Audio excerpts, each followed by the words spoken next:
The white-headed langur, characterized by the white hair on their heads, is a critically endangered species of langur endemic to China.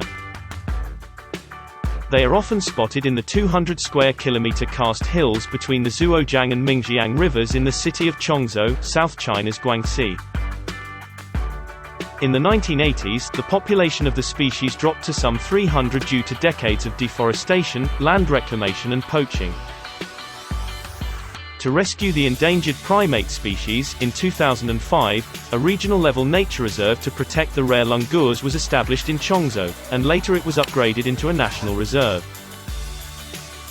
Through the past decade, the forest coverage of the reserve has risen from 70% to 86%. Currently, the population of the species has increased to over 1,300.